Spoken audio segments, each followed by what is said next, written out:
Eko 2 šiluma, laiko patikrinti Mitsubishi Electric oras šilumos siurbliai. Nenori vargti su malkom? Patogus šildymas Saurida Gas.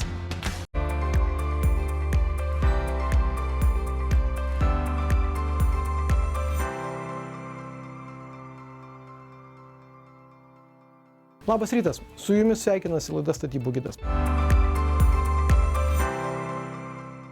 Statybose smulkmenų nebūna ir kartais detalė, kuri rodos turėtų negadinti gyvenimo, virsta rimtu galvos skausmu. Maža to dar ir skleidžiančių nemalonų kvapą. Bet apie viską nuo pradžių. Liūdnoka istorija apie valymo įrenginį, kuris neveikė taip, kaip turėjo veikti. Pirminis sprendimas buvo vystytojo, iškart pastatytas lenkiškos gamybos septikas, septiko bačka. Žodžiu, nėra nei orapotės, nei jokių valymų, nei sertifikacijų. Elementariai kas 2 savaitės, kas savaitę meti bakterijas ir jos tiesiog skaldo, gal net neskaldo, nusodina tas visas susikaupusias atliekas. Ir problema ta, kad vis tiek buvo kvapas. Ką be bandytum, tas kvapas netgi per vamzdžius ateidavo į namą, į vidų. Gan greit kimšdavosi, dažnai tenka išsiurbti ir finale baigėsi taip, kad iš vis jisai skylo ir įkrito į vidų jau su visa danga iš viršaus. Tai buvo sprendimas, kad reikia kažką su to daryti, tikrai nestatyti to, kas yra, o rasti optimalesnį sprendimą. Akivaizdu, kad išeitį reikėjo rasti ir gana greitai. Atradau Biotornado grupę, su jais susisiekiau labai operatyviai. Pas mane atvažiavo, apžiūrėjo situaciją, pasiūlė, kad galite įstatyti valymo įrenginį, pašalinti senąjį, kad nuo A iki Z padarys viską. Ir susiderinom laikus, kainas, parinko modelį ir vyrukai labai tvarkingai visą darbą atliko. Pats procesas užtruko dieną, iš tikrųjų iš ryto atvažiavo, išmontavo seną įrenginį. Pas man gal buvo labai svarbu, kad įrenginys arti labai namo ir trinkelių. Tai buvo klausimas, ar jos sukris į vidų ar ne, ir sėkmingai pavyko, viskas liko kaip buvo. Iš esmės sudėjęs naują įrenginį, tik aplink jį smėliukas ir kad reikėjo atsėti veją, daugiau nieko. Tokių kažkokių problemų ar kad pergintum iš anksto planuotumės tikrai nebuvo. Tai dažnu atveju tie neveikiantis nuotekų valymo įrenginiai, jie yra keičiami. Ir susiduria klientas su tuo, patikėkit manim, mes esame matę ir daug ašarų, ir verksmų, ir kai yra sumontuojamas nuotekų valymo įrenginys kuo pigesnis, o gerbūviai yra įrengiami, jie yra iš tikrųjų šaunus. Tai yra puikiausias trinkelės, nuostabios pievos, dekoratyviniai medžiai ir permontuojant tą neveikiančią sistemą, visą tai reikia sugadinti iš tiesų, nes tiesiog tai yra technologiškai. Mes turim iškasti duobę, tai vieną iškasti, kitą įleisti ir rezultate tai, kas buvo išpuoselėta, mylėta kažkada, tai yra tam tikrų periodų sunaikinama. Tai tam, kad nebūtų ateityje liūdėse, tam, kad nereikėtų vienos ar kitos sistemos permontuoti, tai visą laiką rekomenduojame įsigilinkite į kas tai yra per gamintojas. Ar tas gamintojas ateityje jums galės suteikti vienokią ar kitokią pagalbą, aptarnavimo įrenginių pagalbą. Tai yra labai svarbu. Nes nuotekų valymo įrenginį jūs montuojatės ne metam, ne 2, tai yra dešimtmečiam yra montuojami nuotekų valymo įrenginiai. Ir tai yra labai svarbu, kad jie atitiktų reikalavimus ir kad jie iš esmės veiktų. O kai pasirenki tvirtą ir patikimo gamintojo produktą, ramu ir dėl gerbūvio, ir dėl išvalytų nuotekų švarumo. Vienas dalykas, mūsų įrenginys yra gaminamas modelis tik tai su mažu dangčiu, tai yra kas žmonėms šiais laikais labai yra aktualu, tai yra išvaizda, ką matai išėjęs į kiemą ar ne, tai sakykime, kad nebūtų didžiulių blynų kažkokių, tai nebūtų kažkas tai tokio, kas kristų į akis, ar ne, tai vienas dalykas, ar ne, tai yra. Antras dalykas, vėlgi, tai yra svarbus dalykas, yra kvapai, tai vėlgi šitą problemą bandėm spręsti, ar ne, šitoj vietoj. Tada vėlgi inovacija mūsų 8 darbinės kameros valymo įrenginyje. Ir, kuo mes skiriamės ar ne, tai sakykime, ką jos duoda. Dažnas klausimas žmogus užduoda, sako, na ir ką, tai galbūt ten blogiau. Bet vėlgi, visi šitie procesai tai yra valymas, iš ko susidaro. Tai pirminis tai yra nuotekų skaidimas, ar ne, tai išsiskaido. Tada vyksta valymo procesas, tada yra aeravimas ir tada jau yra nusodintuvas, kur stovi jau valytas vanduo. Tai kuo daugiau šitų kamerų, tokiu būdu mes pasiekime geresnį rezultatą tiek iš skaidimo, tiek iš valymo ir tada, sakykime, kai gerai išskaidai ir išvalai, tokiu būdu ir kvapo nebuvimas yra natūralus procesas, ar ne? Tada vėlgi dėl didesnių kamerų kiekio mes galim pasiekti šiek tiek valandinį debitą didesnį, ar ne? Tai, sakykime, tokiu būdu jūs momentiniu teoretiškai gali daugiau išleisti vandens į įrenginį iš namų ir neskaičiuoti, kad, sakykime, ten vienam kambarį ar ten vonioj išleido vaikas tiek vandens, žmona plauna indus ten ar ten indaplovė, dar daugiau, trečias žmogus nuėjo į vonę išsimaudyti. Tai tokiu būdu mes apsaugom irgi nuo viso šito dalyko. Jeigu įsikraustėte į namą, kurio valymo įrenginys erzina nemaloniais kvapais arba tiesiog netinkamai atlieka funkciją, išeičių galima rasti. Bet jeigu dar tik planuojate, kaip valysite savo namų nuotekas, gerai apgalvokite, ką rinksitės. Antras mūsų laidos reportažas vėlgi iš Palangos. Projektas Gintariniai vakarai laukia savo intensyvių darbų pradžios, o ką jų vystytojai paruošė per žiemos mėnesius, dabar ir pamatysite. Mūsų laida grįžta į pajūrį, kur prasidėjęs pavasaris žymės ir naują jau realių darbų etapą. Artimiausiomis savaitėmis laukiama to, kas žymėtų naują pradžią. Kol dokumentai tvarkosi savivaldybėje ir kitose vietose, mes tebedirbame su tiekėjais, rangovais ir subrangovais. Nėra taip paprasta, nes mes renkamės geriausią. Kas yra geriausia? Tai yra visų pirma kokybė, visų antra yra atsiskaitimo sąlygos, visų trečia pristatymo terminai. Čia yra 3 dalykai, kurie mus siaubingai jaudina, galiu taip drąsiai pasakyti. Taigi šiandien mes žiūrime šiek tiek medinio dekoro viduje, gintariniuose vakaruose. Yra dizaineris nupiešęs keletą, jūs matote dabar vizualizacijas, yra nupiešęs keletą komponentų, kurie yra iš medžio. Ir mes blaškomės po Lietuvą ieškodami geros kokybės, nes velniai nematė tų pinigų. Kokybė ir dar kartą kokybė. Tai kad šiandien mes kalbiname Klaipėdoje medžių bites. Pačios medžio bitės randasi ne tik Klaipėdoje, esame ir Šiauliuose, ir Kaune, ir Vilniuje. Vilniuje turim 2 parduotuvės, tai ant reikalui praktiškai esam Lietuvoje pasiekiami iš visų pusių. Medžio bitės, kaip ir mūsų logotipas, pasako, esam patogi medienos parduotuvė, o mūsų tikslas ir siekiamybė, kad būtumėm Lietuvoje pagal servisą numeris 1. Įmonė siūlanti įvairius gaminius gali patenkinti ir mažų ir didelių užsakovų poreikius. O darbai vadinasi ir medienos poreikiai gali būti įvairiausi. Pavyzdžiui, statant namą, tai reikia įvairių medžiagų.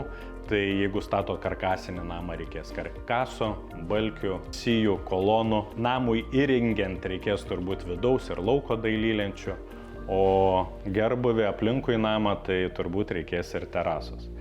Tai terasą mes galim pasiūlyti jum impregnuotą pušį, vakuuminiu būdu, 3 kategorijos. Galime pasiūlyti Royal lentas, kuo jos pasižymi, tai yra ta pati impregnuota lenta. Jos ruošinys yra atrūšiuotas, tai bus geresnės klasės mediena, plus ir jinai yra papildomai nuolivuota, kitaip tariant, perkant produktą jau turit su spalva ir ten 5-7 metus prie jos nieko daryti nereikia. Dar viena vis labiau populiarėjanti prekių grupė tai termomediena. Medis gyvas, todėl apie jo priežiūrą irgi reikia pagalvoti. Arba pasirinkti produkciją, kurią ruošiant apie tai jau buvo pagalvota. Dažnai žmonės maišo degintą medieną ir termomedieną. Tai deginta mediena taip jin gali būti nudeginama liepsnos pagalba, tai rankiniu būdu arba kažkokios tai mašinos pagalba. O termomediena yra ekologiškai apdorota mediena, kaitinant ją ir vėsinant garais. Termomedis po apdirbimo pasižymi tokiom savybėm kaip atsparumui drėgmei, atsparumui dėvėjimuisi. Po terminio apdirbimo atsiranda tokia savybė kaip natūralus medžio pilkėjimas. Tai jeigu jūs esat medienos entuziastas, nebijot natūralios medžio spalvos, tai turėsit pilpkumą. Tačiau tas medis, kaip ir minėjau, nebijo nei drėgmės, nei vandens, nei vabzdžių, kadangi pati medienos struktūra jau buvo pakeista, ten nebėra tokių medžiagų, kuriomis norėtų misti vabalai, vabzdžiai ir pelėsiai. Jeigu kai kurios darbus planuojate ir sugebate atlikti patys, jums pakaks tinkamos medienos. Bet jeigu savo kompetencijomis nepasitikite, medienos pardavėjai jums rekomenduos kokybiškai dirbančius meistrus, kad medienos gaminiai jūs džiugintų savo natūralumu ir ilgaamžiškumu. Dabar trumpa reklamos pertraukėlė, neperjungite kanalo, po kelių minučių mes jau pasimatome. Eko 2 šiluma laiko patikrinti Mitsubishi Electric oras šilumos siurbliai. Nenori vargti su malkom? Patogus šildymas Saurida Gas. Eko 2 šiluma laiko patikrinti Mitsubishi Electric oras šilumos siurbliai. Nenori vargti su malkom? Patogus šildymas Saurida Gas. Sveiki sugrįžę po reklamos. Čia laida Statybų gidas ir antrąją laidos dalį pradedame nuo reportažo apie namo inžineringą. Jis visada aktualus ir visada gali pagerinti kiekvieno iš jūsų gyvenimo kokybę. Daugiau laiko galėsite skirti savo. Vis labiau šilantis oras, mintis apie būsimą šildymo sezoną tikrai veja į šalį. Tačiau būtent dabar, kai kasdien šildyti namų nereikia, yra tinkamiausias laikas apsvarstyti, paskaičiuoti ir įvertinti, kaip šildytės iki šiol, ar tas būdas jums tinka, gal jau laikas pasirūpinti savo gerovę ir pasirinkti naujesnę ir lengviau prižiūrimą šildymo sistemą. Atsakymus siūlome paieškoti su reportažo herojumi, kurio namas buvo baigtas statyti prieš 7 metus. Ne to malkom, ruošt malkas, kas aišku atima daug laiko ir aptarnavimas to kieto kuro katilo vis tiek savotiškai, reikia jam dirbti. Aišku, už tai, gal sakykime, ir pigiau kainuoja tas šildymas, bet laiko atžvilgiu atima ir...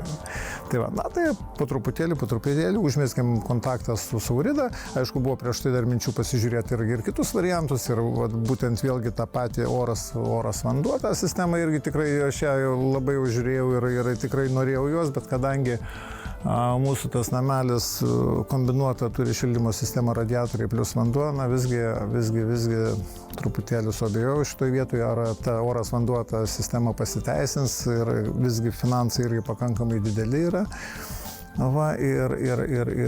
Tiesiog apsistojom prie dujinio. Pavasaris tikrai tinkamas laikas sprendimams priimti. Antra vertus, galima neskubant rasti daugiau laiko konsultacijoms, pokalbėms su galimais tiekėjais, kad iki neišvengiamai teisiančio šildymo sezono katilinėje įvyktų šiuolaikiška įrangos revoliucija. Dar vienas toks aspektas, kas, vienas iš tokių, gal sakyčiau, netgi svarbiausių, temperatūros vienodumas. Tai dar tas irgi tokia, davė tokį tikrai didelį stimulą tam, kad pakeisti tą sistemą, nes visgi kurieni malkom, kurieni kietų kuru, mes čia tos akumuliacinės talpos dėl vietos, nes namas kiek 620 kvadratų, ta katilinė nėra didelė tokia, ir laikyti tą akumuliacinę talpą, kad kauptų jame energiją ir paskui atiduotų vėlgi šildymui, man pasirodė neracionalu, o kada kurieni vis tiek prišyla tas, per tas 8 valandas, kol katilas dirba, prišyla iki 23-24, tai, pakankamai jau per karštą truputėlį kaip ir, ar ne, o paskui iš ryto nukrenta vėlgi ta temperatūra būna žemesnė, jeigu šaltos dienos, šaltos naktis, vis tiek, ir tas toks diskomfortas labai jaučiasi. Tai, vėlgi toks vienas iš momentų, kuris padėjo, priimti tą sprendimą, kad panaudoti naują tą sistemą, ar ne, sakykime. Andrius pripažįsta, kad apie šildymą dujomis buvo nesykį svarstęs ir anksčiau, tačiau galimybės prisijungti prie gamtinių dujų tiekėjų paprasčiausiai nebuvo. Tad buvo rasta alternatyva – šildymas dujų balionų sistema. Gražus konteineriukas, gražus balionai. Koks skirtumas, vaizdą negadina, o efektas yra labai patogu. Nereikia tau su galva pasikurt ar išvažiuoti, grįžti vakare namo, tai šilta tvarkoja, iš ryto išeini, vėlgi ten pečiukas susikuria. Tikrai toksai fainas dalykas ir kol kas labai gerai viskas yra. Kietojo kuro katilas name liko, tačiau nuo šiol ir grindis, ir radiatorių šildo, ir vandenį šeimos poreikiams pakaitina dujinis katilas. Kaip sako pašnekovas, kiekvienas žmogus pats vertina, ar investicija į šildymo sistemos atnaujinimą yra brangi ar nelabai. Tačiau turbūt niekas nenorės ginčytis, kad komfortas ir galimybė savo skirti kur kas daugiau laiko kiekvieną dieną yra neabejotinas naujoviškos šildymo sistemos privalumas. Sistemos, dėl kurios įrengimo dabar yra pats laikas pagalvoti ir apsispręsti. O laidos pabaigoje reportažas apie darbus vadinamoje Požemių karalystėje. Miestų centrinėse dalyse, nesvarbu kokio dydžio yra miestas arba miestelis, tie darbai kartais tikrai erzina, bet jie neišvengiamai užtrunka ilgiau. Pasižiūrėkime, kaip jie vyksta ir kaip turėtų vykti. Bet kuriame statybų objekte yra nematomų dalykų. Kartais ta vadinamoji Požemio karalystė būna pilna vamzdžių, laidų, kabelių, jungčių ir kitokių reikalų. Ir ne visi jie būna planuose pažymėti. Todėl kartais iš pirmo žvilgsnio elementarus darbas užtrunka, o išraustos erdvės būna nesutvarkomos ne vieną dieną ar savaitę. Tačiau jeigu rangovas ne tik dirba kokybiškai, bet ir įvertina aplinkinių poreikius, tokių problemų nekyla. Šitame būtent projekte sunku tai, kad mums tenka eiti per tik pastatytą, įrengtą buvusio mero gerbūvį. Jį reikia išardyti, suguldyti komunikacijas ir vėl viską statyti net geriau negu buvo. Tai ta prasme buvo visokiausių pilna reikalavimų, turėjo grinda patvirtinti visus šitos dalykus. Šiaip mes turim neblogas rekomendacijas, kad mes šiaip iš tikrųjų stengiamės ir neblogai darom. Tai eina viskas gerai, kaip iš krypkės, po to pažiūrėsim. Neskirsit, kur buvo, kur nauja. O dabar kas liečia kažkokius niuansus. Niuansai tai, kad visas veiksmas vyksta labai judrioj miesto daly, kur pilna požeminių komunikacijų, kur dujos, kur kalnai kabelių, kur daug visokių ryšio kabelio eina ir negalima nieko pažeisti, negalima nieko nutraukti. Perkastus įvažiavimus taip pat reikia atstatyti, nes žmonės iš karto tik iškasi, žmonės jau skundžiasi. Viskas turi būti greitai. Vieni kasą, kiti iš paskos guldo ir atstatymo darbus daro. Taip, kad viskas vyksta operatyviai. Negalim taip palikti, sudėti vamzdžius ir ten pusę metų ten marinuoti. Ne, viskas eina greitai. Prieki kasą, iš paskos atstatymo darbus daro. Ponas Arminas pripažįsta, kad turimi brėžiniai ir vadinamieji namų darbai ne visada atitinka realybę. Todėl dirbant tokius atsakingus darbus būtina neprarasti dėmesio ne minutį. Ne viskas taip gražu, kaip atrodo ant popieriaus. Labai daug būna tokių dalykų, kur tiesiog nepažymėta arba pamiršta.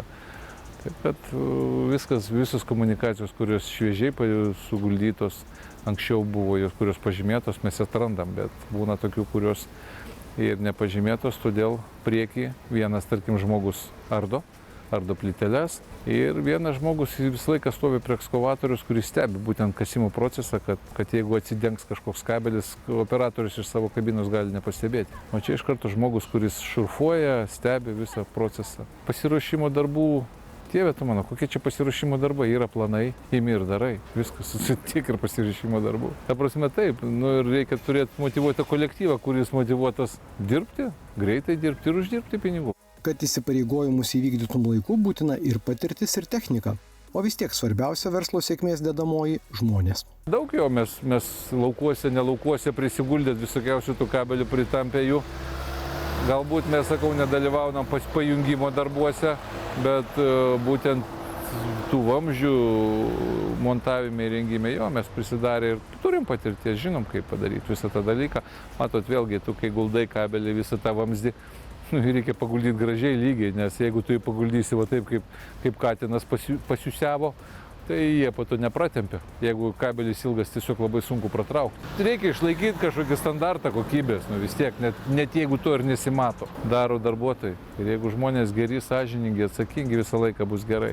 Kad būna, kad jie net daugiau patirties turi negu koks brigadininkas ar darbų vadovas, nes jie jau ne vieną kartą darė ir žino. Operatoriai geri. Viskas liuks. Pas mus visi žmonės geri, prastų žmonių nėra. Ir nepamirškite, kad požemio pasaulyje galioja ar bent turėtų galioti tie patys dėsniai – tvarka, logika ir kokybė. Dėkojame už dėmesį, laidai Statybų gidas. Visas mūsų laidas galite rasti tv3play.lt platformoje arba mūsų laidos YouTube paskyroje. Mes susitinkame kitą šeštadienį tokiu pat metu. Būkite sveiki ir iki pasimatymo.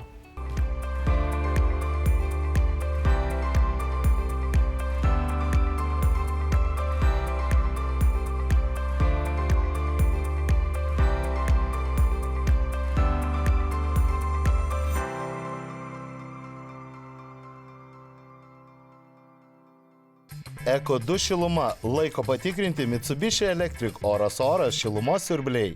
Nenori vargti su malkom? Patogus šildymas Saurida Gas.